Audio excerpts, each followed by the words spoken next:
Hello, good morning, good afternoon और good evening. किसी भी टाइम आप देख रहे हो उसके अकॉर्डिंग आपका दिन बहुत अच्छा हो। Okay students, today this is the video number 4 for the chapter number 1 matter in our surroundings. Okay,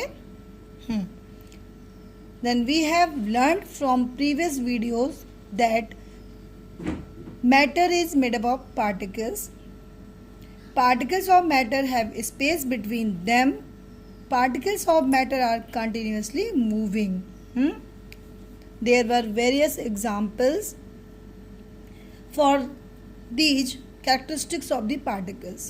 Okay, तो वीडियो नंबर 4 में हम आएंगे। वीडियो नंबर 4 में आपको स्टडी करनी है activity number 1.7, 1.8 and these are the some questions we have study. Okay,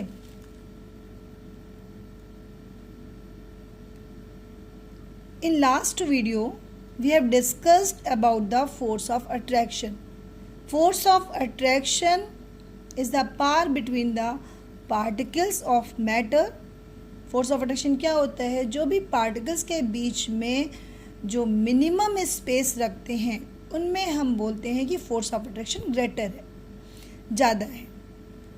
activity number 1.6 में हमने देखा था कि जो सम लेडीज़ दिखाई गई थी, जैसे बिहू डांस का एग्जांपल था।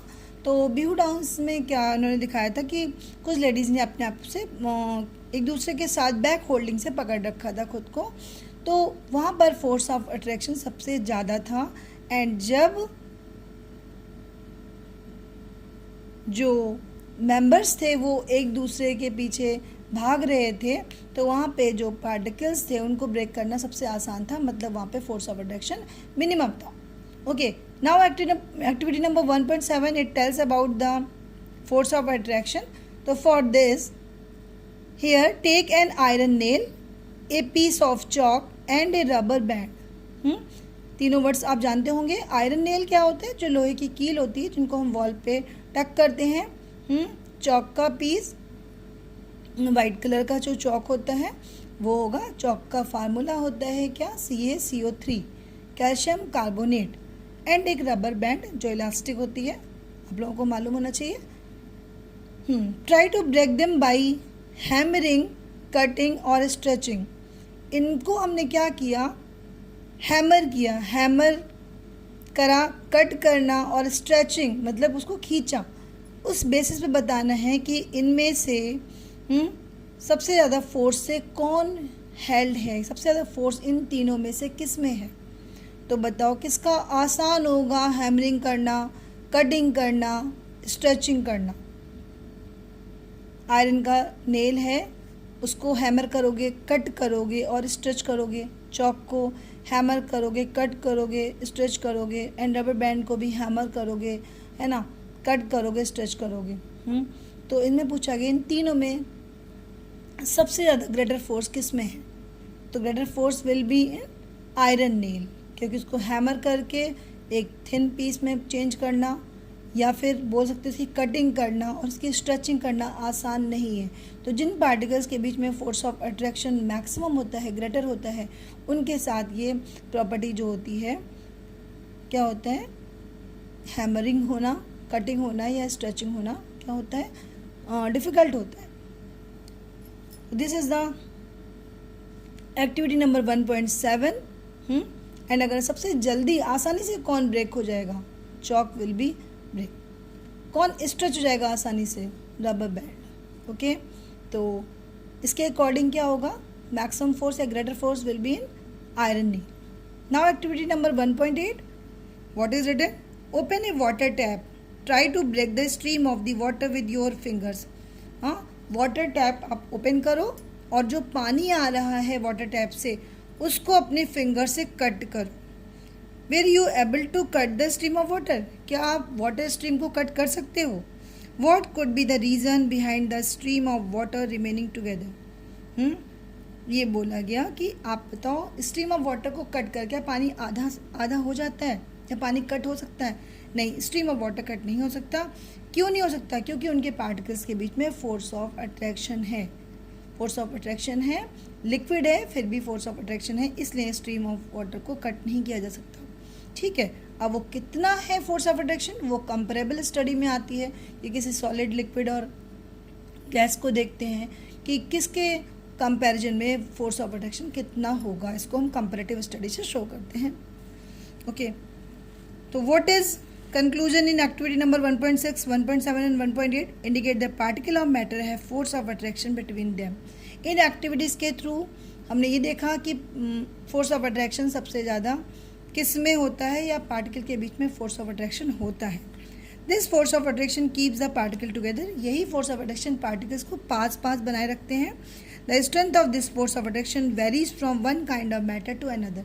जो फोर्स ऑफ अट्रैक्शन होता है वो वेरी करता है एक टाइप के मैटर से दूसरे टाइप के मैटर में।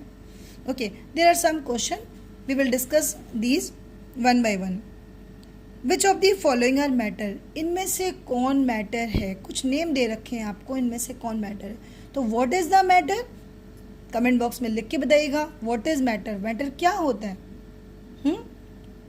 आई am giving you answer, matter are those things which occupy space and having mass, जिनके पास स्पेस ऑक्यूपाई करने की प्रॉपर्टी होती है और उनके पास मास होता है, उसे मैटर कहते हैं। जैसे चेयर, चेयर हुआ, चेयर स्पेस ऑक्यूपाई करता है और उनका कुछ ना कुछ मास भी होता है। एयर, एयर के पास क्या होता है, छोटे छोटे एयर के पार्टिकल्स होते हैं जो स्पेस को ऑक्यूपाई कर रहे होते हैं, उनके पास मास होता है।